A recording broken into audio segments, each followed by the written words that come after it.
Overpowered abilities in fiction. That is what we are talking about today, okay? And I'm aware that this sounds like overpowered superpowers, and that's what this was supposed to be. And then, as I'm looking in and doing some research for this, because I do some amount of research for this, but most of it I'm just riffing off the top of my head, I come to the conclusion that some of the most overpowered abilities in fiction aren't even technically superpowers. They're actual just, like, I don't even know how to describe it. Like literal plot-moving devices. Okay, when we're talking about superpowers, part of the reason that just overpowered superpowers are not going to be covered here is mostly because superpowers inherently, due to the plot, have to have a weakness. For example, if I'm covering Superman, one of the most notoriously overpowered characters ever, they basically, like, literally the most notorious MacGuffin ever created, kryptonite, had to be made just to make the stories make a little bit, like, just make them a bit more fun, okay? So, when I'm going through fiction, and I'm looking through some of the most overpowered abilities there's ever been, if I'm just covering superpowers, I'm relatively left to Superman, Professor X, and maybe Scarlet Witch. Okay, all super overpowered. But when I open it up to just the entirety of fiction and abilities, then I can do stuff like Gojo's Infinity, Rick Sanchez's ability to go across the multiverse, and of course, Death Note. Yes, we're going to be covering all of that in this video today, okay? If that sounds interesting to you, please like, comment, and subscribe. We're trying to get to 250,000 subscribers before the end of the year, 500,000 before the release of GTA 6, and I'm going to keep it real with you. I mean, like, I think we're going to hit 250 by the start of September, if I'm being honest. I think 500,000 is going to be tough. I'm not going to sugarcoat it, but, like, if we do, you know what? We have a whole bunch of stuff that's going to be coming to the channel, okay? And I want to do all those announcements near the tail end of this because I don't want to stretch this to be longer than it is. But in this video, we're going to be going over some of the most overpowered abilities in fiction. Let's go. Gojo's Infinity. Okay, so I'm about to weeb the hell out over here because I had to explain curse techniques to people that probably haven't seen JJK. Okay, so Satoru Gojo is known as one of the most powerful sorcerers within the world of JJK, and part of that reason is that he inherited ability throughout his bloodline, one of those being Limitless, one of those being Infinity, and one of those being the Six Eyes. We're just, for the sake of this video, just going to cover Infinity and kind of Limitless. This is what it is. Every single sorcerer within the world of JJK basically has a little stamina meter that is their, like, cursed energy. Limitless allows him to have practically limitless cursed energy. Now, there's a few things that can limit this, but Limitless, more or often than not, basically just gives him a lot more cursed energy to work with, okay? And those cursed energies, you can operate cursed techniques. And one of those cursed techniques that Gojo has, that being Infinity. Infinity, I'm not going to lie to you, is probably one of my favorite interpretations of a force field ever. I love Infinity, okay? However, you know who doesn't like Infinity? The author of JJK. I am convinced of this. The author of JJK, when he wrote the powers of Satoru Gojo, would actively try to move the plot to get around it. The amount of MacGuffins that have to be created to beat Satoru Gojo in this is absolutely hilarious to the point that it's a meme. How does Limitless work? Limitless works if every single time that you're trying to attack me, the distance from your punch to my face is infinitely dividing into infinity. So for example, if you try to punch me, your hand isn't going to hit a wall. It literally can't get to me because the distance in between my skin to this punch is going to be dividing infinity the closer that it gets, okay? So for example, if it's just right here, it's literally incapable of hitting me until I turn off infinity, okay? That is essentially how infinity works. Now, this is where it gets way more overpowered, is because all the other abilities that Satoru Gojo has that I'm going to include in this for the sake of it being overpowered, he can essentially make the force field autopilot to the point that it looks like he's walking, but he's actually floating because nothing can touch him because his infinity is so powerful. Any type of attack or anything that he doesn't want to touch him literally is incapable of touching him. And this applies to everything from projectiles, everything from kinetic force attacks, any type of magic, any of that. I'm sorry, Gojo's Infinity is so overpowered within the realm of JJK that they literally had to make a plot device to get around it. 2 of them, actually, to be exact, okay? But that's for a different video. When I'm looking at the Gojo's Infinity, I would actually put it in a great Yes, there's so many things that are going to be in here that you are honestly going to have to just put it in great. There is some limitations to Gojo's Infinity, that being any type of chemical or biological weapon. Not heat, because he can technically create a vacuum around himself that makes it so he can't get hit by heat, but he can technically get sick because, yeah. So biological weaponry, any type of chem warfare, that would be my way of dealing with a Satoru Gojo. Rick Sands has his dimension hopping ability. Okay, I understand. Oh, well, it's actually the portal. I get it, but there's so many characters that have this ability to hop throughout there. You have Angstrom Levy, you have things in the SCP universe, the Dimensional Hopper. This is an ability. And I'm gonna be real here. This is what I don't like, okay? One of the problems that I have when we're doing, like, multiversal travel and multiverse and fiction is that they inherently have to make something that would be different than a multiverse in order for the plot actually to work. Because when we're actually looking at how a multiverse, in theory, would operate, anything that could ever technically happen would happen. And if you go high into it, when you talk about, like, the laws of physics might actually be different in different multiverses, not just anything that can happen has happened. Anything that can and cannot happen has happened at some point in the continuous multiverse. That means that you can go into a universe where the laws of physics don't actually apply like how you think they would, because a lot of the laws of physics works a little bit different when you're going to, like, different, like, for example, when we're talking about laws of physics, when we're talking gravity. Gravity operates in different planets differently. You're talking about, I'm sorry, we're getting into a nerd out shit, but the point that I'm trying to make is that when you're talking about multiversal travel, the laws of physics become relative maybe to the universe that you are inhabiting. Now, to wrap that back to Rick Sanchez, that means that you could go to a universe where you are fundamentally basically Superman in this reality. You could go to a universe that there is no such thing as finite resources anymore, okay? You could, in theory, go to a universe where there's like a pill that can make you live forever. You can go to all these places. You can actually technically go to a place that you can get each of these superpowers. However, here's the limiting factor. You have to have such high control over it, because you could also go to a universe that initially vaporizes you the moment you open the portal. You could go to another universe where you're surrounded by P. Diddy and it's baby oil land, and brother, you are about to be made into a victim, okay? Technically, that's how it works, and I think multiverse, they inherently have to limit it. So, like, for example, when you're looking at, like, the MCU, they have the TVA, so there's not actually infinite multiverses. There's one timeline with some branching off. In Rick and Morty, technically, it's the, I think it's the interdimensional bell curve, and he created, like, a segment and part of the multiverse where Rick is the most powerful entity. In the infinite multiverse, it can be anything. And that inherently limit. There's a whole lot, bro. I'm nerding the hell out when it comes to multiversal travel. However, I am putting it in powerful because I, in theory, can go to places that can give me abilities, but the limiting factor would be I don't die before that, and there's infinite ways for me to get got. Okay, I'm putting it in powerful. A healing factor. Let's just go super high healing factor. We're talking like Wolverine, Deadpool, okay? I'm going to keep it real here. The most overpowered part about the healing factor is unironically the fact that you could sell your organs. But that's actually illegal now that I think about it. You know, how effed up is that, bro? They got rid of the infinite money glitch from GTA 5. That being the, hey, yo, bro, what if I just sold like one of the things that I don't want? No, you can't do that. Why? Because it would hyperinflate the economy. That's actually insane. I'm not even gonna lie, okay? But when we're looking at a healing factor, that would actually be one of the more useful things that you could do. Now, the problem that we're gonna run into is that you don't have super strength, you don't have super speed, you're pretty durable, but you just regen, so it's not really durability. You can just take all the damage and then come back. So there's technically nothing stopping somebody from arresting you, and then you are an infinite organ farm from now to the end of days, and they don't have to give you any type of medicine or painkiller because you're just going to heal. So that actually might be one of the most horrific existences I've ever heard. I'm actually just going to put that in cool. Yeah, I'm just going to put it in cool. Why not? Well, yeah, I'll put it there. Healing others.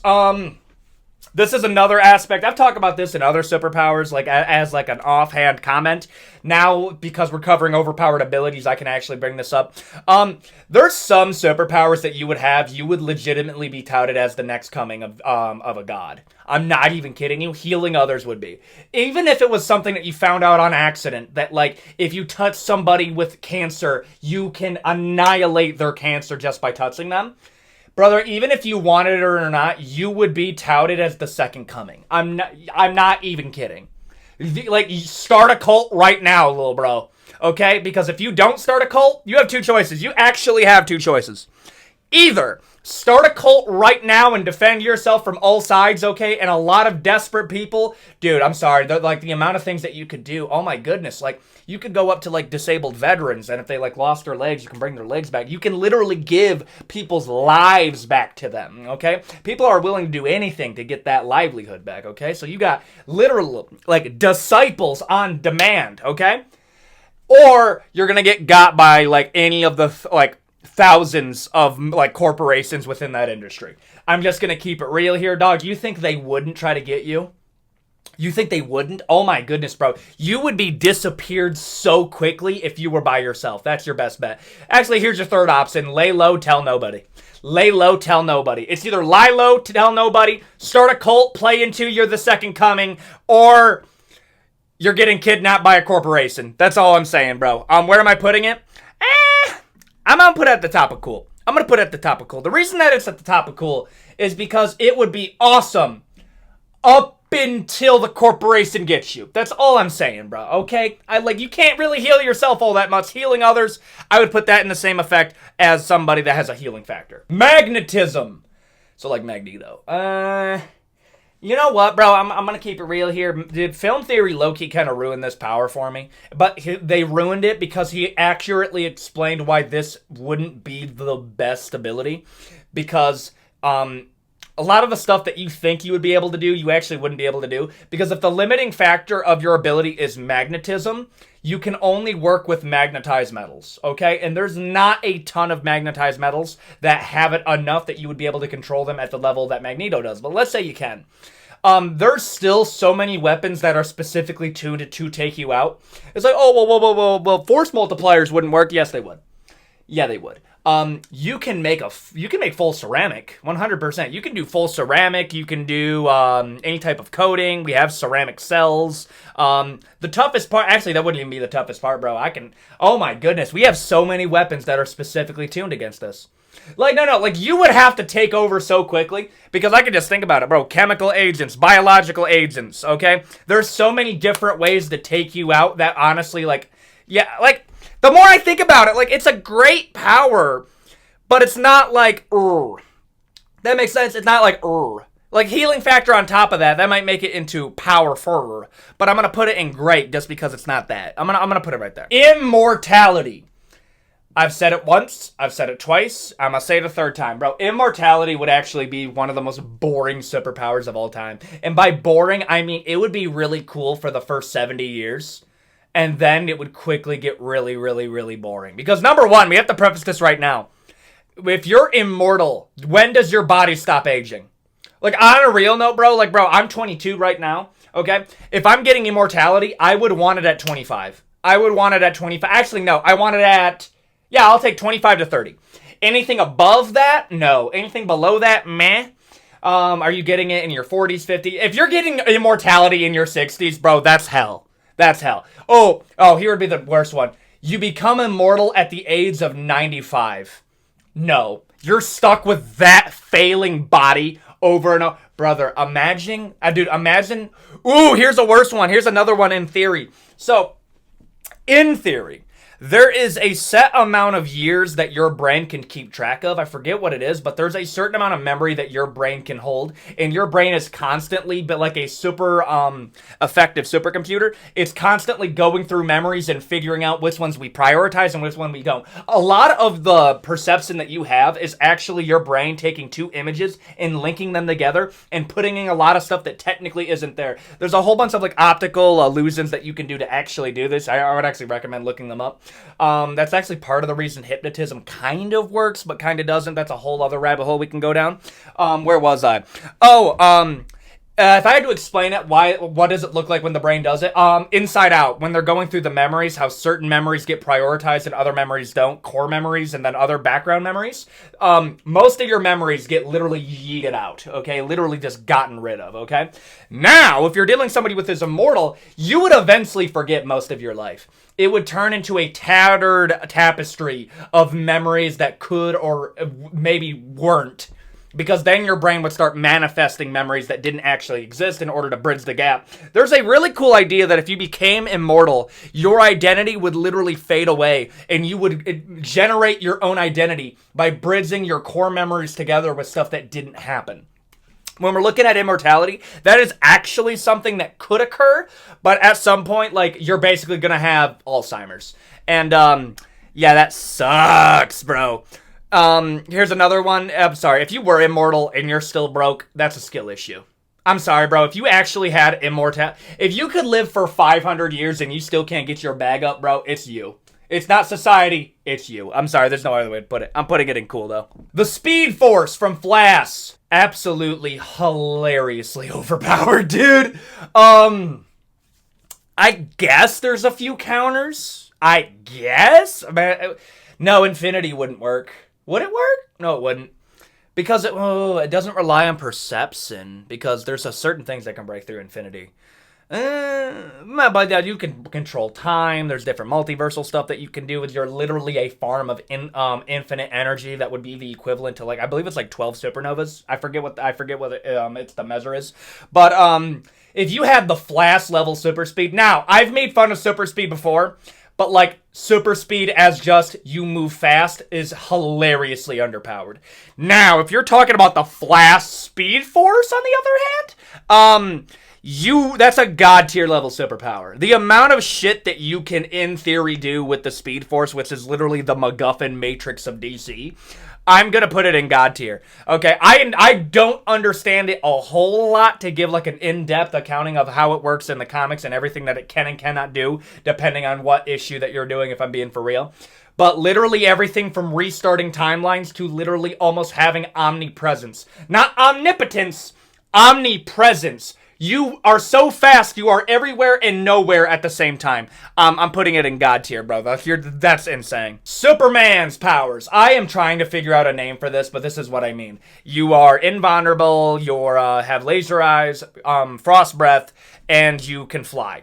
And, you know, obviously, I think I already said it, but super strength. You have the Superman power, Fifecta, okay? Oh, bro, I'm gonna be real here. There's a few powers that I would take over that. Like, if there's no limiting factor, there's no kryptonite. However, I would argue there is a few things that you can do in order to take out a kryptonite that wouldn't even require a red sun, that wouldn't require kryptonite. There are ways that you can do it because he still has to operate close to the same biological, like, blueprint that humans do operate by, so there's a few ways that you can, in theory, take him out. But at the same time, bro, like, it's a super powerful superpower. Like, if you're dealing with everything from invulnerability, you can still die, which is honestly pretty good for some, and that's not like immortality. You do live long, so that's pretty good. Laser eyes, frost breath, not pretty good. Flight, the way that he has it is pretty good. I do make fun of flight too, but he's superhuman, so it doesn't really apply. I'm gonna put it in powerful. It's not as useful as dimension hopping, though. Not as useful as that, but it's up there. The Death Note with Shinigami eyes. I'll put it there. Shinigami eyes plus the Death Note. That means if you can see somebody, and you know their name, and you can visualize their face, you write it in a notebook, they are gone. They're gone, okay? They are no longer with us. Back to the lobby. You're done, bruh, okay? And that can be under anything that you can think of within reason, and if it doesn't work, they go by a heart attack. I'm gonna keep it real here. That's like, it's not, you're not, is it god tier? The problem is that the Death Note is such a hard counter to so many things here. Yeah, no. In theory, the Death Note works on Superman. It works on the Flash. It works on Rick Sanchez. It works on Gojo. It works on Magneto. Technically, the Death Note works on literally everything. Actually, that is kind of okay, but it doesn't prolong your life. It keeps you from heaven. It does keep you from hell. So for some people, that does work. But you go to the Shinigami realm when you're done. It is actually pretty overpowered. I'm not gonna lie. Ugh! Okay, if you care about the afterlife, it's gonna be up there. But you need their identity, but if you see them, you could. Oh my goodness, bro. With Shinigami eyes, it's a god tier superpower. The only thing that keeps it from God is that there is some limitations that you do kind of have on it. And I think you do have to be by the Death Note. If you don't have your Death Note, then it does your limiting factor. You're just a normal guy that isn't going to go to heaven or hell. I'm going to put it, it's God tier. Not quite there. It's almost there. Weather control. This is another one. If you could heal people, you're getting a cult. If you could control the fucking weather with your mood and like, hey, yo, I want a hurricane. You are getting got so quickly once they figure out how you're doing it or if it's actually you doing it. Okay, they might just think you're predicting weather. However, in the meantime, bro, you would absolutely amass a different level of cultist behavior that would honestly might be above. Actually, no, I think healing others might be able to have a better cult. They might have a better cult. But, like, you would legit... Like, you know what I would do? Honestly, I've said this a couple times. If I could control the weather, literally the first thing that I'm doing is going to the Middle East, and I am living as royalty, as like, ayo, weatherman, I would like it to blizzard. Bet, bro. Done. That's what I would do. That would be me. That would be my career choice, okay? It's pretty great. It's pretty great. It's above magnetism. Actually, bro, magnetism gets moved down here. Yeah. I'm gonna put it in great. I think, yeah, that's valid. Reality manipulation. Scarlet Witch, Adam Eve. That I'm just gonna keep it here. Dude, literally any type of matter can be manifested. Now, this is where it gets interesting, and this is where some comic people are gonna be like, if you can create matter out of nothing, you're God. I'm sorry, bro. Fundamentally, that you have destroyed the laws of physics completely and utterly, where you can make something out of nothing. You have solved. Everything is now infinite. Everything that you could ever think of is now infinite. You could live forever if you figured out your powers well enough. You can fundamentally rewrite all of reality. You are God. I'm sorry. At that point, oh yeah, you're God. The only limiting factor of your power would be time, and that time would be an interesting one because you technically don't have time manipulation. Time and reality are kind of different. You would be able to offset how we perceive time a little bit. But in terms of everything, bro, I'm sorry. Reality manipulation, you are God. It's not just God tier. You're just God. At that point, you just are, okay? There's a few other ones that I can argue are in this tier, but in terms of reality, like, here's an example. I'm gonna bring it. The limiting factor of your superpower is your imagination. Everything else you can do. You just have to think about doing it, and it is done. I'm sorry, bro. I gotta put it in as God. Time manipulation. Okay, you had reality manipulation. Now you have time manipulation. And I'm gonna be real here. Pause time, go forward in time, and go back in time, okay? Omni control of time. Because the biological factor is you would eventually die. You could pause time for all you freaks in the audience. I know why you want to use it, you absolute freak. Okay? That's tough, actually. Where am I putting this? If I have full time manipulation, I can go forward and backward in time, and I can pause time. And that's fundamentally what we can do. I'm going to put it in bottom of God tier? Powerful? Bottom of God tier. I'm going to put it in bottom of God tier because it could get complicated and you could open a wormhole wherever you're at any point in time. I'm going to put it in God tier. I think, yeah, I'm going to go with that. Mind control.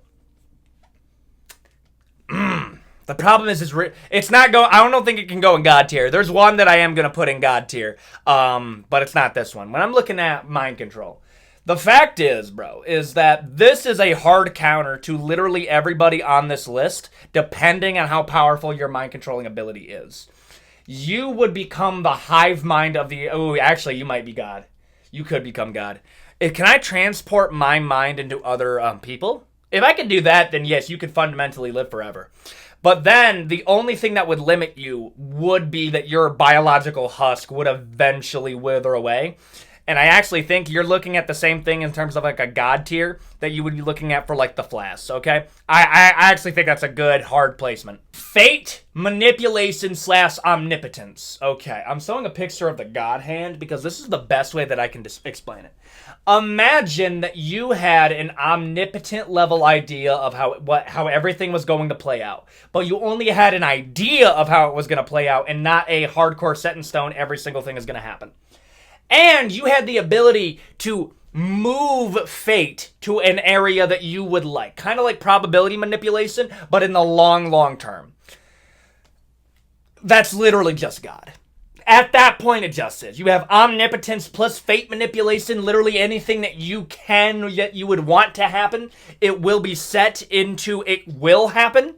Okay, like, no, I'm sorry, at that point. Like, okay, I want something to happen. I want there to be a civil war here, and I want this done within the next 25 years. Done. Okay, it is now destined to happen. You have the ability over predestiny. And if you want me to go on an absolute insane level rant, bro, bring up predestination and the concept of, well, okay, so it's predestination, everything that has already been ordained to happen, and then you have the argument of free will and free agency.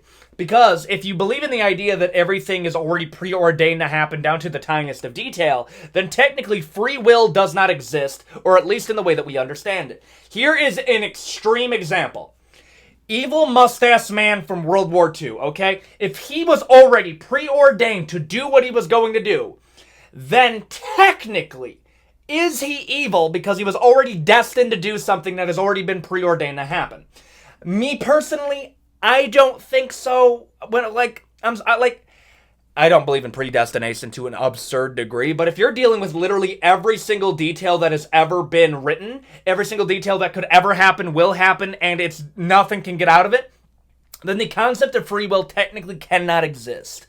Now, even if it's kind of loose, we're like, okay, something is going to happen here, something is going to happen here, but in the gaps, that's where you can do whatever you want. Okay, then free will can. Obviously, evil mustache man.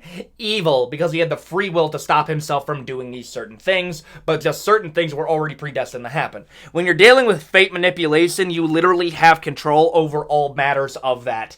You are part of the God hand, the hand of God. You are basically just a god. I have to put it there. And there you go. Those are some of the most overpowered abilities in fiction. Okay. If you enjoyed the video, please consider a like, comment, and subscribe. We're trying to get to 250,000 subscribers before the end of the year. 500,000 before the release of GTA 6. That is the goal, and we are on track to do it because of the support of you guys. Hit the bell icon to stay notified.